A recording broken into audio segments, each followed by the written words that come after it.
Hi, hello. This is last part, the part 10 of chapter 3. Hooray! I know this has been really long chapter, and this is one of the most challenging chapter.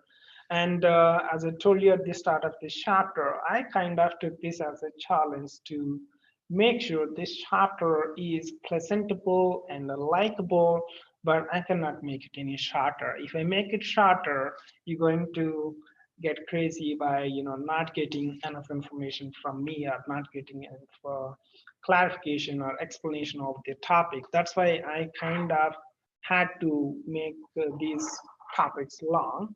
And this particular part could be an exception because this is short. And also because you guys work so hard, I'm going to give you shortcuts on writing electronic configurations.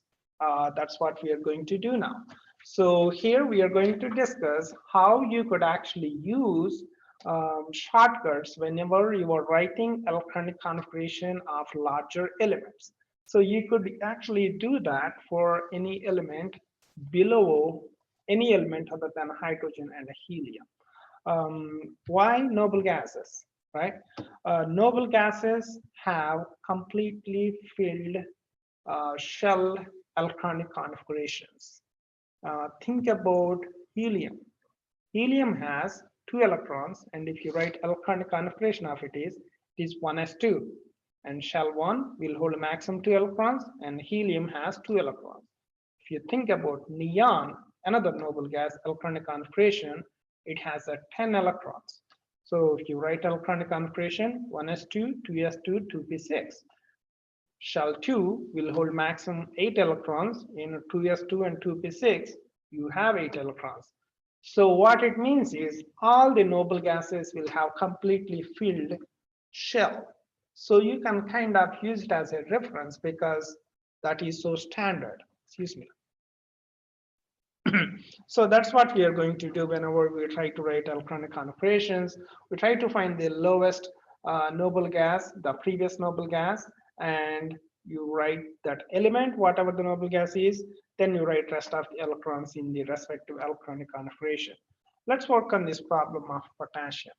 So potassium has 19 electrons, and then if you write the electronic configuration completely, it's going to look like 1s2, 2s2, 2p6, 3s2, 3p6, and 4s1. This is kind of long, right? Imagine much longer atoms. It's going to go on, go on, go on. So because it is so repetitive and redundant, we kind of, chemists agreed upon to use the landmarks like noble gases and cut short the electronic configuration to smaller and readable and presentable. See, chemists sometimes do nice things to students. I like this joke. So let's find a way to cut it short. Let's find the previous noble gas to the potassium, previous nearest noble gas. The previous nearest noble gas to potassium is right next to it, argon. Argon is a noble gas that has 18 electrons in it, and potassium has 19 electrons in it. So what is the difference between those two is just 1 electron. So for all except that last 1 electron, except all the electrons, all the 18 electrons, you can replace it with parenthesis argon 4s1. I should say solid brackets, argon inside a solid brackets, and write what are the remaining electrons that element has. So it is very easy to read. And let's discuss about periodic table and titles, and maybe highlight 1 or 2 things that I notice here. We already know that inner box is called transition metals, the shorter columns here, all of these. And if you pay attention, we said only between 1b to 10b except 2b, all of the groups are called transition metals from 1b to 3b. They jump around numbers. So basically there are 10 B series groups, and between those 10, 9 of them are called transition metals except group 2b.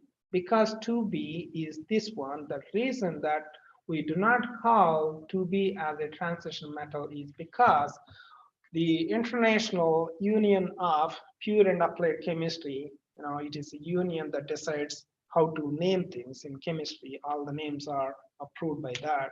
The definition for a transition metal is that an element with a partially filled d orbitals. That is the definition. 2b doesn't fit that because 2b has completely filled d orbital like a 3d10, 4d10, 5d10, 6d10. Because this d orbital for 2b is completely filled, you cannot call it as transition metal anymore. That's why it is exempted. So here is another set of excluded groups and written separately. First one is called lanthanides, the first series, and it is after the element 57 lanthanide. That's why it is called lanthanide. There is some confusion in the internet over which one is the first element of lanthanides is. The first element of lanthanide is the cerium, not lanthanide. Lanthanide is a transition metal because it has partially filled d orbital with alkyl configuration of ID1. So lanthanide is not a this group inner transition metal. So this one specially called lanthanides because the element starts after lanthanides. The reason why it is written separately is because after 5D, they start filling electrons in 4F. Until it fills the 4F, it doesn't go back and start filling electrons normally. And because they start filling electrons in 4F, they start showing, some unique electronic properties, similar chemical reactivities. That's why they were written separately. And it is also true for this group that starts after actinide, and this set is called actinides. And similar to the lanthanides, they start filling electrons in 5F right after filling an electron in 61.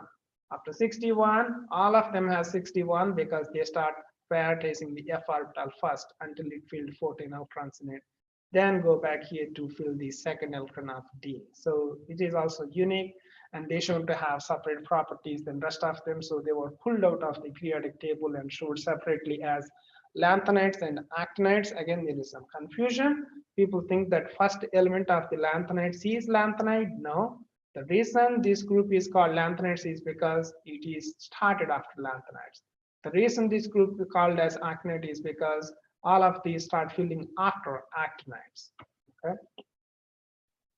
All right. And we have two exceptions to discuss, and it is a interesting exceptions. When you write the electronic configurations, we commonly discuss two, and people are very much interested to ask you this. For example, if you're taking any competitive exams like MCAT or any veterinary medicine test, any dental assistant exams, all of these, they kind of want you to wanted to check on you if you know these exceptions or not. Let's talk about those exceptions. So we know that electrons has to fill in lower level energy first, then the higher level, according to what we discussed. So the exception is that whenever you have this magical possibility, you would have these possible exceptions. So for chromium with 24 electrons, your actual electronic configuration should be argon 4s2 3d4, right? 4s2 gets filled before 3d, and 4s2 should be completely filled with the 2 electrons. However, experimentally it is found that it is actually 4s1 and 3d5, not 4s2 and 3d4. It is because whenever there is a chance for a d orbital to completely filled or partially filled, it will take upon that opportunity and grab any electron nearby. So that's what the chromium did. Whenever it sees an opportunity that, oh, I am so close to have completely half-filled orbital, so let me grab an electron from here and make this one 4s1 instead of keeping this one as 4s2. That's why this one is 4s1 and 3d5. This is for chromium. Let's discuss another example. Another example is a copper. So copper electronic configuration ideally should be 4s2 and 3d9, but experimentally it is proven that it is actually argon 4s1 and 3d10. You see the pattern similar to chromium, because there is a chance for a d orbital to completely filled, which is resulting in greater stability than being as 4s2 and 3d9. So it stole an electron from 4s again because of the greater good. All right, let's work on this problem. We're so close to finish it. It's asking you to write the electronic configuration of arsenic atom 33 of the ground state. Of the ground state, which means, just fill up the lower energy levels completely before you fill the higher energy levels, and that's all. So this is what you need to have handy to correctly fill up the lower energy level orbitals first. Then, you can always use the periodic table model, or sorry, noble gas electronic configuration model.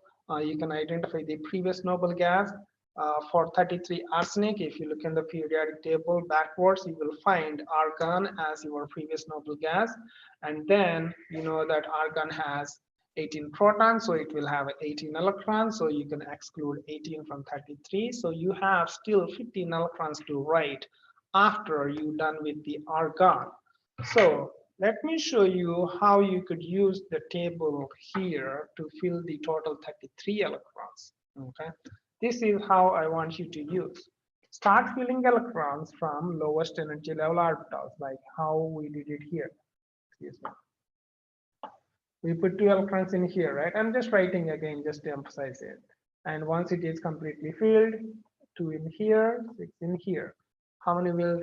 Well, argon, right? Argon has total 18 electrons, and this is where you have total 18 electrons. That is for argon. You can count if you want.